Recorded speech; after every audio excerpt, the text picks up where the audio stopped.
Assalamu alaykum qarindoshlar. Men Amerikadan doktor Mehmet demen. Men bugun Xitoyning Wuhan shahridan tarqagan COVID-19 keselining taraqqiyoti to'g'risida ba'zi analizlarni elib berib, sizlar bilan o'rtoqlashmoqchi. Ham shuning bilan bir vaqtda uningga qandaq yuzlanish to'g'risida ba'zi tavsiyalarni o'tirib qo'yib o'taman. Hammanglarningki ko'ngil qo'yib anglashinglarni umid qilaman. Men aldı bilen şu yuqumluq kasalliklar to'g'risida ba'zi uqumlarni sizlar bilan o'rtoqlashmoqchi. Bu rasmda ko'rganimizdagidek soldan o'ngga endemik, epidemik, pandemik yani 3 xil şu yuqumluq kasalliklarga ishlatilgan 3 xil atalg'u bo'lib, soldagi endemik deganimiz bu şu ma'lum yuqumluq kasalliklarningki belgilik coğrafiyalik alaylıkka ega rayonda lakinza tarqalishini uning sirtiga chiqmaydigan ahvolni ko'zda tutadi. Epidemik bo'lsa u rayondan halqib shu davlat ichida tarqalgan, keng tarqalgan kasalni biz uni epidemik deymiz. Aningdan keyin bu tarqalish texmi keng doiraga kengayib okean atlab, qıta atlab dünyanınki köp kısmıga ya bütün kısmıga tarqalgan ahvalni biz pandemik deymiz. Bu resimde görüvatqanımızga o'xshash bu yuqumluq kasallikki ar qimmati bir atrofida bo'lgan vaqtida buningki bu yuqumluq kasallikki tarqalish doirasi belgilik doirada cheklandi, bek keng bo'lmaydi. Anandan keyin bu ar qimmati birdan yuqori bo'lgan vaqtida keng doirada tarqaladi. Agar bu tarqalish doirasi ma'lum rayon yoki davlat chegarasidan atlab qit'alarga, hatto dunyoning hamma yeriga tarqalsa, biz buni pandemik deymiz. Pandemik hozir biz yuzlanayotgan bu kasallik tarqalish ahvoli pandemik, ya'ni dunyo miqyosida keng tarqalish hisoblanadigan bo'lib, bu bir mezgil taraqqiy qilgandan keyin anandan keyin barbara kontrol qilishga yuzlandi. Şuna bu qitimqi bu dünya miqyosida endişeге salgan bu kasalmi hamon bir kuni cho'qim past g'oyaga tushidi, kontrol bo'ladi. Lekin qachon shu vaqt keladi biz hozir bir narsa deyamaymiz. Bu faqatla shu yuqumli kasalliklarniki universal qonuniyati.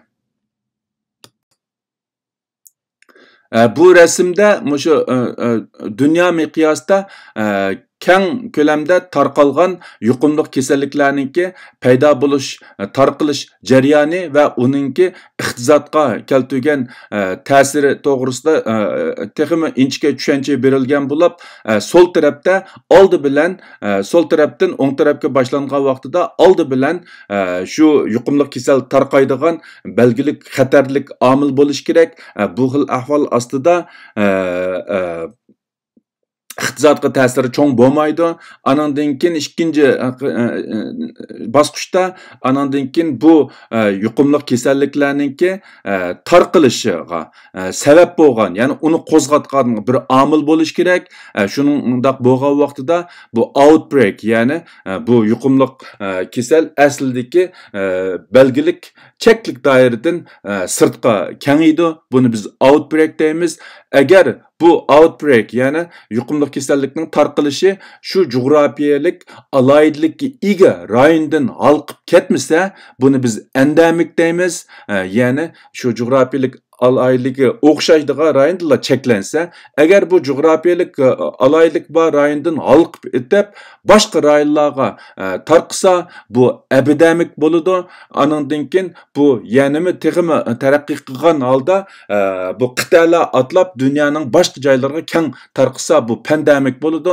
Wuhandan tarqagan bu vabo kesali hozir shu pandemik, ya'ni butun dunyo miqyosida keng tarqalish holatida bo'lganligi uchun buningki iqtisodga keltirgan ziyni alayda ig'ir bo'ldi. Bu tövendiki qizil rangli ko'rsatilganga o'xshash buningki mushu kasallikki aslidagi jug'rafiyalik rayondan barbara taraqqiy qilib dunyoning Amerika tarqilishiga ergishib bu yuqumli kasalliklarniki iqtisodga bo'lgan ta'sirimi ig'irlashib mangdi.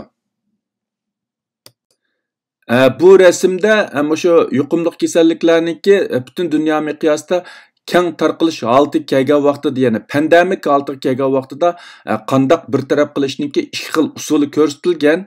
Sol tarafdagi qiniq rangliki mushu yuqumli kasalliklarga nisbatan alayda kontrol qilish ilib bormagan vaqtida, alayda chor tapir ilib bormagan vaqtida uningki yuqumlanuvchilarniki va o'lib ketganlarning sonining nihoyat yuqori bo'lganligi va uningki qisqa vaqt ichida kontrol bo'lganligi, ya'ni pastga tushadiganligi ko'rsatilgan bo'lsa, o'ng tarafdagisi mushu yuqumli kasalliklarga nisbatan alayda chor tapir ilib borgan vaqtida yuqumlanuvchilarning sonini va o'lib ketganlarning sonini tövelletkili bo'lgan bilan lekin uning davomlashish vaqtining uzun bo'lganligi ko'rsatilgan. Hozir bu Wuhandan tarqagan bu vaboga nisbatan hammamiz ko'rayotgandek nurg'un davlatlar o'xshamagan chor tadbirlarni qo'llangan bo'lsa-mu, lekin bir qism davlatlarda yuqumlanuvchilarning soni va o'lib ketganlarning soni kun sayin oshib beriyotidu. Ya'ni mundaqcha aytgan vaqtida qo'llanayotgan usullarning bir qismlari toza unumlik bo'lmagan. Shundaqdimi, ya'ni bu qaysi xil ahvolda bo'lsin, bu yuqumli kasalliklarniki eng oxirida belgilik vaqtdan keyin pastga tushadiganligini bu rasmdan aniq ko'rib olamiz. Tövende men mushu Xitoyning Wuhandan tarqalgan bu vabo kesili bilan munosabatlik ba'zi muhim kunlarni sizlar bilan o'rtoqlashmoqchi. Hammalarning xabari bo'lgandagidek 2019-yili 12-oyning 31-kunisi Xitoy hukumatı bu vabo to'g'risida Dunyo sayyohat tashkilotiga uqtirish qilgan. 2020-yili 1-oyning 13-kunisi Xitoy sirtida tunji yuqumlanuvchi bayqalgan, ya'ni o yuqumlanuvchininki Taylandda bayqalganligi ma'lum. Xitoy sirtidagi tunji yuqumlanuvchininki anandan keyin 2020-yili 1-oyning 23-kunisi Xitoy hukumatı Wuhan shahrini taqaydiganligini e'lon qilgan. Ayni vaqtida Xitoyda yuqumlanuvchi jami yuqumlanuvchi, ya'ni Xitoy hukumatining e'lon qilgan jami yuqumlanuvchi 570 o'lganlar 17 bo'lib, Xitoy hukumatı shu son sababidan Wuhanni taqashga qaror qilgan. Lekin ko'pincha kishilar bu sonninki yolg'on ekanligini, bu 570 kasal uchun 11 million nufusi bor Wuhan taqashning zarur emasligini o'tirib qo'yib, ba'zi gumonlarni o'tirib qo'yishgan. Ayni vaqtda 2020-yili 1-oyning 30-kunisi Dunyo sayyohat tashkiloti xalqaro sayyohat jiddiy holatni e'lon qilgan. U kunisi mushu jiddiy holatni e'lon qilgan kunisi Xitoyda yuqumlanganlar soni 9692, ya'ni Xitoy hukumatining e'lon qilgan soni 9692 bo'lib, Xitoy sirtida yuqumlanganlar soni 131 ga yetgan. 2020-yili 1-oyning 30-kunisi Amerika Xitoyga sayohat cheklamasi qo'ygan. Bu kunisi Amerikada yuqumlanuvchilarning soni aran 7 bo'lgan. 2020-yili 2-oyning 21-kunisi Xitoy sirtida, ya'ni Janubiy Koreyada tunji qitim kollektiv yuqumlanish paydo bo'lgan. 2020-yili 3-oyning 8-kunisi Italiyada 60 million odamni uyda o'ltirib sirtqa chiqmaslikka qaror olgan. 2020-yili 3-oyning 11-kunisi Dunyo sayyohat tashkiloti butun dunyo miqyosida bu kasallikni keng doirada tarqalganligi, ya'ni pandemik holati kelganligini e'lon qilgan. Bu chaqda Xitoy sirtida yuqumlanganlar soni 45421 ga yetgan. Bu grafikda ko'rayotganinglar mushu Xitoy sirtidagi mushu vaboga yuqumlanuvchilarningki kundalik ko'payish ahvoli bo'lib, bu rasmda ko'rayotganinglardagidek bu tunji kesel, yani Xitoy sirtida tunji kesel 2020 yılı 1 ayının 13. günüsü bayqalgan. Bu tunji kesel bayqılıp taki 2 ayının 17. günü geçilek, yani bir aydek vaqt içinde Xitoy sirtida künde yuqumlanganlarning soni 100'dün aşmagan. Yani dastlabki bir ayda yuqumlanish nihoyatda osti bo'lgan. Bu mushu bütün dünyanın, yani Xitoy sirtidagi bütün davlatlardagi bu vaboninki kundilik ko'payish ahvoli. Bu grafikte ko'rayotganimiz Tayvandagi bu vaboning kundilik ko'payish ahvoli bo'lib, Tayvanda tunji vabo, yani tunji yuqumlanguvchi 2020 yılı 1 ayının 20. günü bayqalgan bo'lsa-mu, lekin hozir qadar 2 aydan ortiq vaqt ichida kundi ko'payganlarninki soni 100'dün ish baqmagan. Yani bu yerda ta'kidlab o'tishga arziydigan ish, Tayvan hozir qadar shu vaboni dastlabki ost tarqalish bosqichida unumli kontrol qilgan davlatlarninki tipik misoli bo'lib hisoblandi. Bu grafikte ko'rayotganimiz Janubiy Koreyadagi bu vaboning kundilik ko'payish ahvoli bo'lib, Janubiy Koreyada tunji yuqumlanguvchi garchi 1 ayının 20. günü bayqalgan bo'lsa-mu, taki 2 ayının 21. günü geçilek kundilik yuqumlanguvchilar soni 100'dün ishib ketmagan. Yani dastlabki bir ay ichida yuqumlanish ahvoli nihoyat osti bo'lgan. Uningdan keyin tiz ko'payish bosqichiga kirib 2 hafta ichida eng yuqori pallaga yetgan va uningdan keyin barbara ostilashga boshlagan. Uningdan keyingi 2 haftadan ortiq vaqt ichida bu Janubiy Koreyadagi kundilik yuqumlanguvchilarning ko'payish ahvoli 200'dün oshmagan. Yani 100 atrofida hozir qadar bir xil davom qilib kelgan. Bu grafikte ko'rsatilgani İtalya'daki bu vaboning kundilik ko'payish ahvoli bo'lib, İtalya'da bu tunji qitimliq vabo 1 ayının 31. günüsü bayqalgan.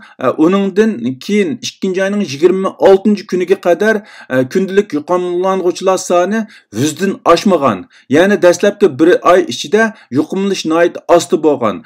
Uningdan keyin yuqumlanish tez suratda ko'payib 2 haftadan ortiq vaqt ichida bu yuqori pallaga yetgan. Kundilik ko'payish soni yuqori pallaga yetgan. Uningdan keyin uningdan hozir qadar shu 1 hafta yaqin jarayon ichida kundilik ko'paygan soni bir xil mangan, yani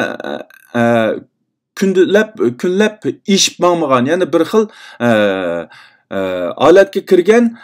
Balkim kelgusi bir 2 hafta ichida tövanga qarab menishi mumkin.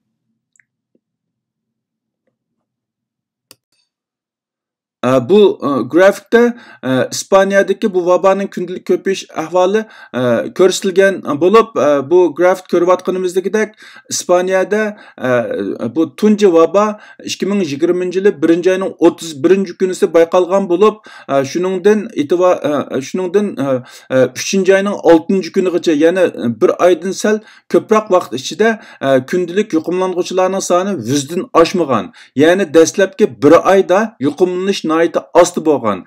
Uningdan keyin İspanya'da bu vaboninki kundilik yuqumlanish soni tiz suratda ishib, hozir qadar shu taxminan 10 necha kun, yani 2 haftadan ortiqroq vaqt ichida yuqori pallaga yetgan.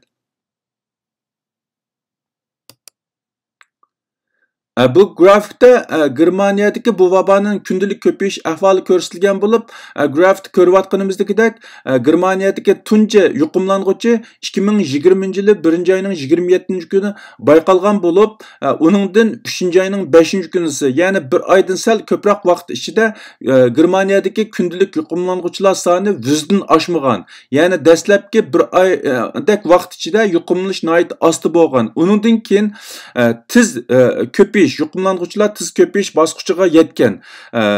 Lekin bu grafikdan yana bu yuqumlanğuchilarning eng yuqori pallaga yetgan yetmaganligiga hozir hukm chiqarish biroz qiyin.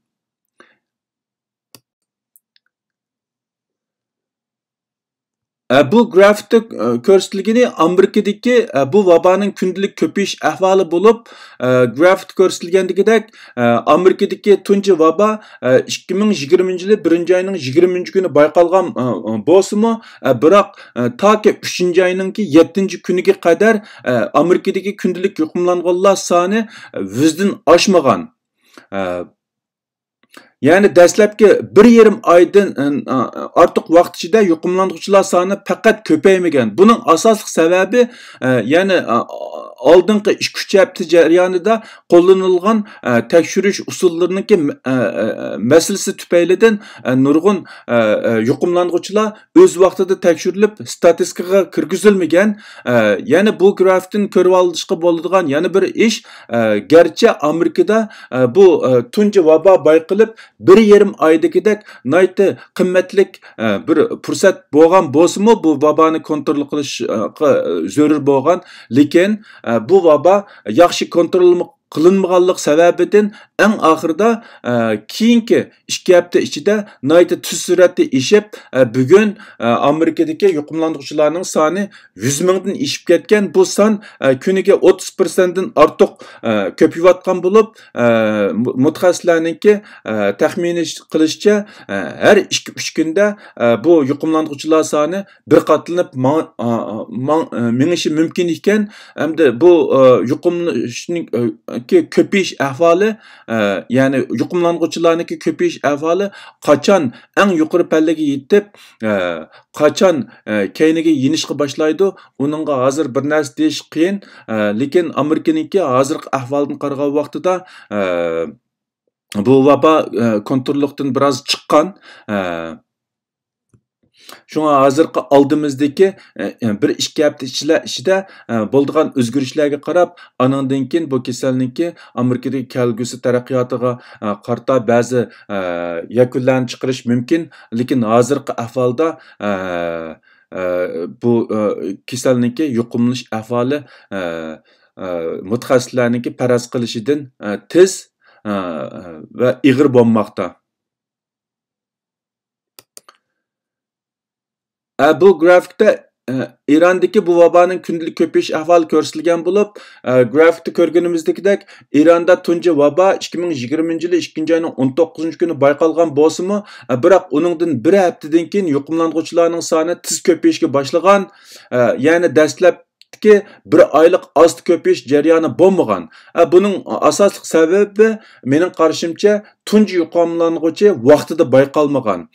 Undan boshqa bu grafik qaraydigan bo'lsak, bu kundalik yuqumlanuvchilarning kundalik ko'payish ahvolidami yuqorida men deb o'tgan boshqa davlatlardagi o'rtoqlik yo'q. Ya'ni yuqumlanishni kunda yuqumlanuvchilarning ko'payish ahvolida alayda qalaymaqonchilik bor. Buning asosli sababi meningcha Irondagi tekshirish usuliniki turoqsizligi, ya'ni kunda tekshirgan insonlarningki egizpasligi va statistik qilish usulida ba'zi masalaning borligidan deb qarayman. Shundan qaragan vaqtidami İran'da bu kasalliklarni bir taraf qilishda bir tutash bir universal bir usul bo'lmay, balkim ba'zi egizpaslik bo'lgan bo'lishi mumkin. Shu sababdan bu tekshirilgan son yoki bu vaboninki kundalik ko'payish ahvoli yuqorida men deb o'tgan boshqa davlatlardagi o'rtoqliklarga o'xshamaydigan bir farqli bir ahvol ko'ringan. Bu grafikda Türkiye'deki bu vabanın kundalik ko'payish ahvoli ko'rsatilgan bo'lib, grafikda ko'rganimizdagidek bu Türkiye'deki tunji vabo 2020-yil 3-oyning 11-kunisi bayqalgan bo'lib, uningdan bir hafta keyin tez ko'payish bosqichiga kirgan. Ya'ni bu dastlabki 1 oylik ost ko'payish jarayoni bo'lmagan. Uning sababi mening qarashimcha tunji yuqumlanğuchi vaqtida bayqalmagan. Chunki bu virus bir yangi muhitga ko'payib borgandan keyin uning dastlabida uningki yuqishi biroz osti bo'ladi.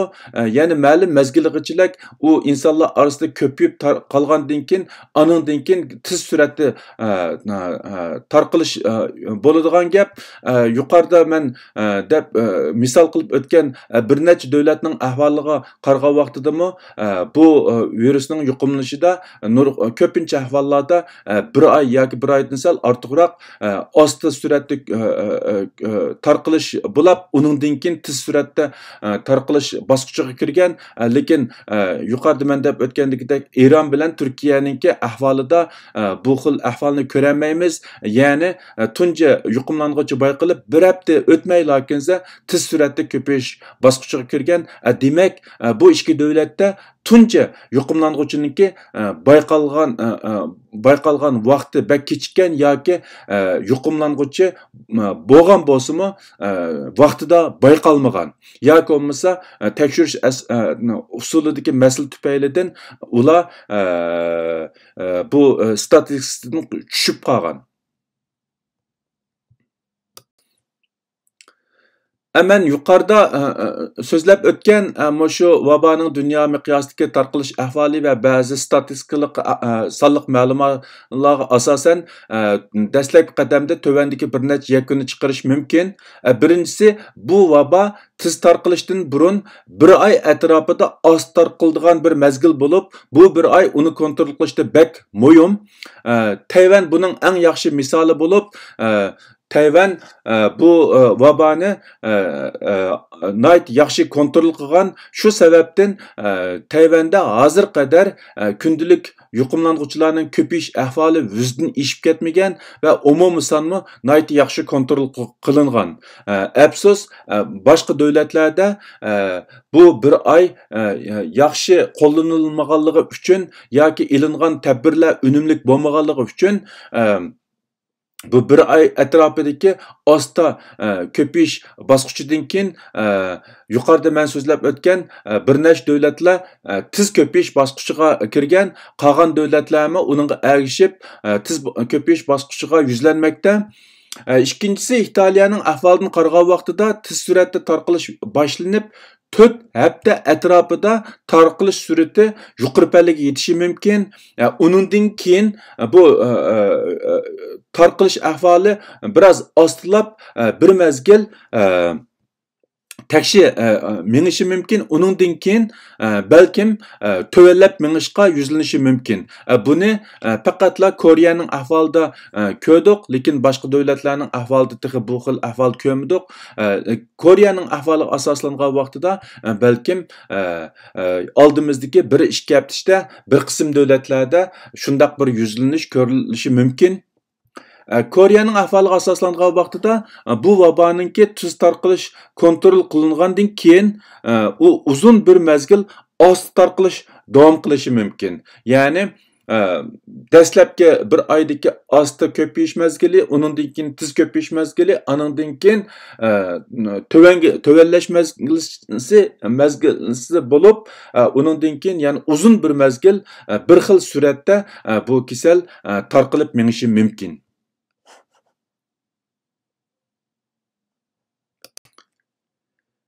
Hamda bu vabaningki hozirgi ahvoliga qarasak, hamda Tayvan va bir nechta davlatdan boshqa ko'pincha davlatlarda bu vaba yaxshi kontrol bo'lmaganligi uchun har qaysi davlat hukumatlari bir tarafdan tashviqotni kuchaysa, yana bir tarafdan ish to'xtatish, maktab taqash va safar qilishga cheklama qo'yish, insonlarni uydan chiqmaslikka chaqiriq qilishdek ba'zi bir tadbirlar orqali yuqumlanishni ostiltishga tirishyotdi. Yani yuqumlanğuchilarning sonini ostiltish, anandan keyin doktorxonaning yukini töveltish va u vabo tufaylidan o'lib ketadiganlarning sonini oziltish uchun tirishchilik ko'rsatyotdi. Bu vabo bilan yuqumlanganlar va u sababdan o'layotganlarning sonining ko'payishiga ergishib, insonlar orasida andisha va vahima kundan kunga kuchayyotdi. bu vaba bizga qanday ta'sirlarni ilib kelishi mumkin? Hammamizga ayon bo'lgandagidek ko'plagan davlatlarda insonlarningki to'plashishi cheklanganligi, sirtlarga chiqishi cheklanganligi uchun nurg'unlagan mulozimat xarakterlik tijoratlar hammasi o'ldi. Shu sababdan ishsizlik ig'irlashib, ko'plagan qarindoshlar iqtisodiy jihatda ig'ir qiyinchilikqa yuzlanishi mumkin. Hatta bu vaba besiqqandan keyinmi xili uzun mezgilgacha hozirgi andishi va vahima tufaylidan insonlarning normal hayoti va savdosida qisqa vaqt ichida asli kelmasligi mumkin. Ya'ni hozir bu vaba boshlangandan keyin dastlabda nurg'un kishilar bu vaboga nisbatan sal qarag'anligi yoki yetarlik e'tibor bermaganligi uchun har qaysi davlatlardagi hukumatlar tashviqotni kuchaytirib bu vaboni bir tahdidlik qilib ko'rsatish orqali insonlarni diqqatini qo'zg'ashga tirishayotidi. Shu sababdan İnsanlar barbara bu kasalga nisbatan bir jiddiy qaraydigan bo'lishi mumkin, lekin bu jiddiy qarash qisqa vaqt ichida paydo bo'lgan bilan u jiddiy qarashni, ya'ni andishini yo'qotish undaq tiz bo'lmasligi mumkin. Ya'ni bu kasal besiqqandan keyin bu jiddiychilik, bu andishsizlik xili uzungacha davom qilishi, andan keyin insonlarning ishonchisi osonlikcha tiklanmasligi mumkin. Shu sababdanmi insonlar nurg'un zamongachilik odam ko'p yerga bormaydigan, restoranlarga chiqmaydigan, bog'chalarga yoki kinoxonalarga bormaydigan, yig'inlarga to'plashmaydigan ahvollar shakllanishi mumkin. Bu vabodan paydo bo'lgan andisha, vahima, ijtimoiy faoliyatlar cheklanmasi tufaylidan yolg'izlik ko'payishi, ya'ni yolg'izlik bu xil ahvollar omillar tufaylidan ko'plagan qarindoshlarda ruhiy sog'lomlik ig'ir darajada ta'sirga uchrashi mumkin. Ya'ni insonlar orasidagi ijtimoiy aloqa, munosabat, ko'ngilni ichish faoliyatlari, to'plamlar, yig'in yoki har xil uchrashishlar bo'lmaganligi sababidan bizningki aslidagi shu qarindoshlarningki vatanda yuz berayotgan shu ahvollar tufaylidan oilasi bilan aloqalasha olmaslik tufaylidan ruhiy jihatda ig'ir besimga uchrayotgan qarindoshlar bu vabo elib kelgan andisha va nurg'un sabablar tufaylidan bu ruhiy jihatda texmi ig'ir bir ahvolga duch kelishi mumkin. Bu bizningki hozir xalqimiz yuzlanayotgan eng ig'ir masala bo'lib qolishi mumkin kelgusida, yaqin kelgusida. Shunga bu masalalarni shu yuz bergandan keyin emas, balkim hozirdan boshlab o'ylashimiz, uningga qanday taqobil turishimiz, qanday oldini olishimiz to'g'risida yaxshi o'ylashimizga to'g'ri keldi.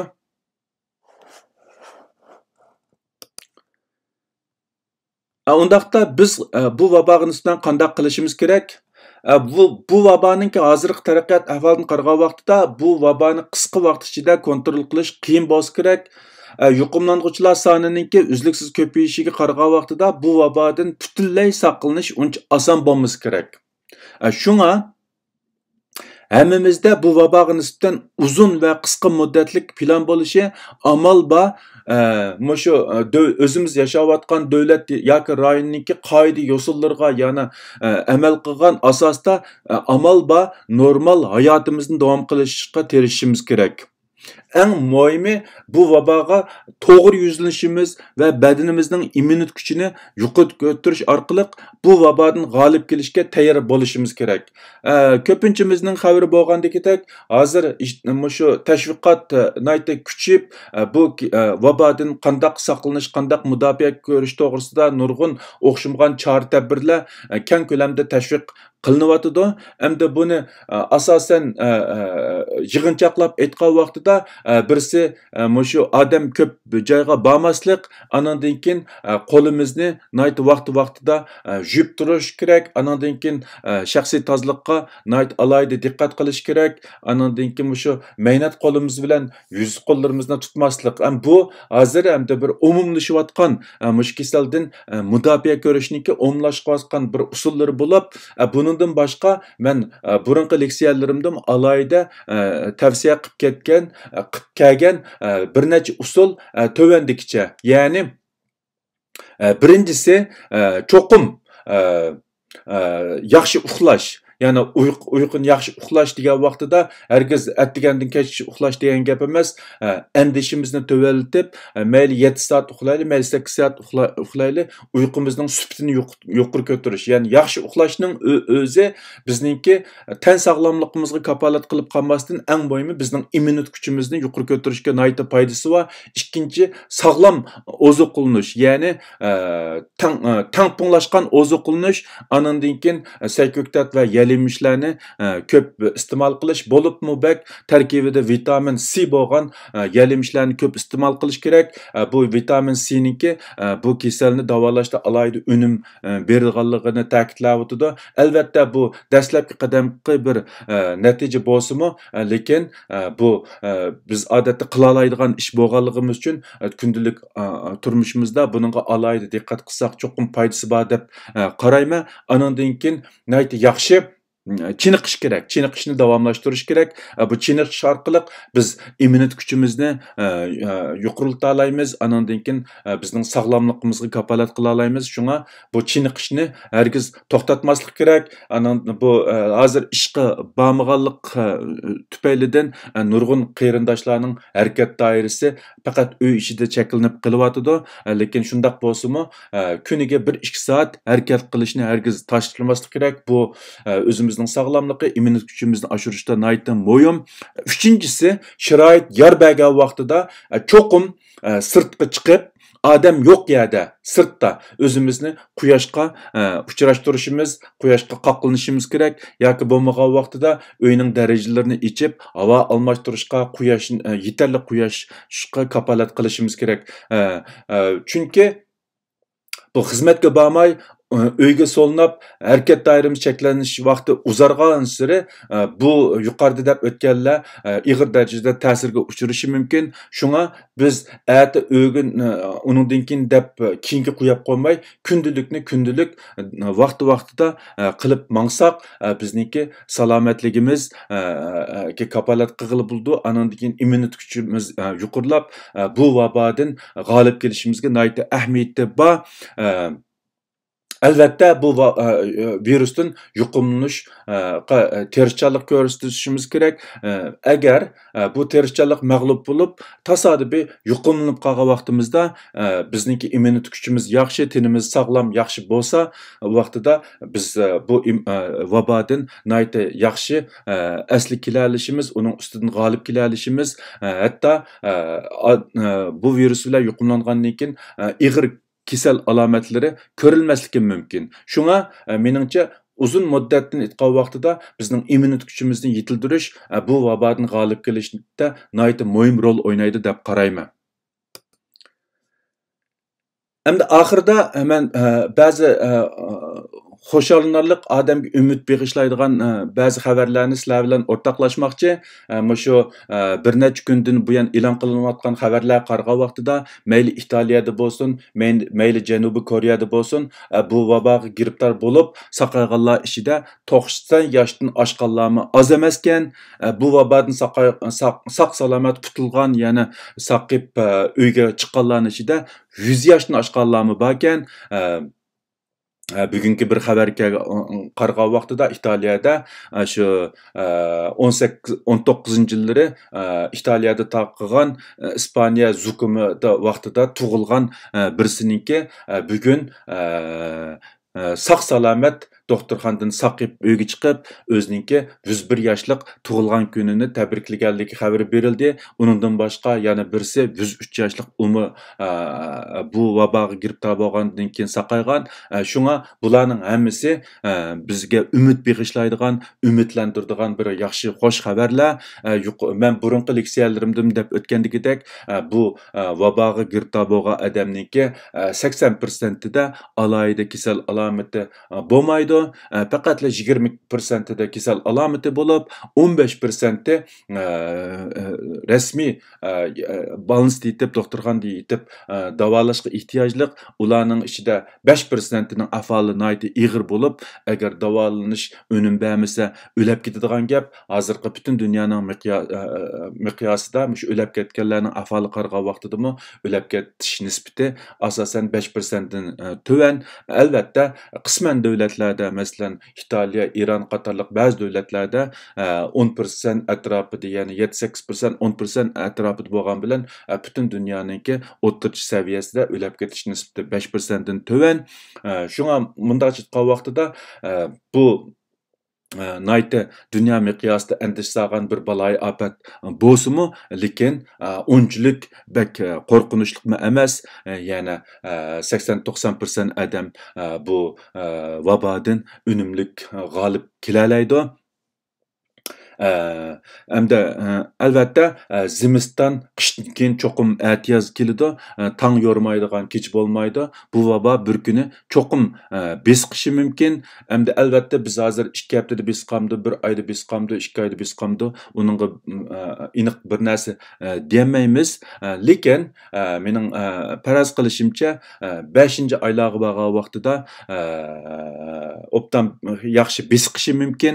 4-oyda 4-oyning o'rtalarida nurg'un davlatlardagi tiz ko'payishi eng yuqori pallaga yetib, uningdan keyin tövanga qarab menishi mumkin. 5-oylarningki o'rtalarga borganda xeli yaxshi besqishi mumkin. Lekin tal to'kis tugamdi degan vaqtida u natayin. Hamda bu ko'pincha mutaxassislarningki farziga qargan vaqtida bu kasal xeli uzun bir mezgil, hatto shu unumlik vaksina chiqishilikmi davom qilishi mumkin ekan. Undan boshqa shu dunyodagi nurg'un davlatlarda bu vaboninki tarqalish vaqtida ilgirkilik bo'lganlik uchun başta tarqalganlar başta besqishi, keyin tarqalganlar keyinroq besqishi mumkin. Ya'ni besqish jihatimi nihoyat farq bo'lishi mumkin. Eng muhimi bu bütün dünya miqyosida bu vabo tal to'kis kontrol bo'lmag'ichilik, qisman joylarda kontrol bo'lgan bilan yana qaytib kelish yoki bo'lmasa bir qism doirada yana uzluksiz tarqalib turishi mumkin. Biroq bu hozirgidek musha tez suratda tarqaladigan, tez suratda ko'p qism odamlar o'lib ketadigan ahvol bak uzunga davomlashmay belgilik muddatdan keyin alayda bir yaxshilanish bo'lishi mumkin. Shunga eng muhimi biz cho'qim ham yetarli tadbir elishimiz, ham umidvor bo'lishimiz kerak.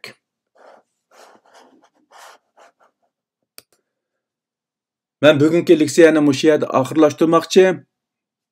Hammanglarningki ko'ngil qo'yib anglag'aninglarga alayda rahmat.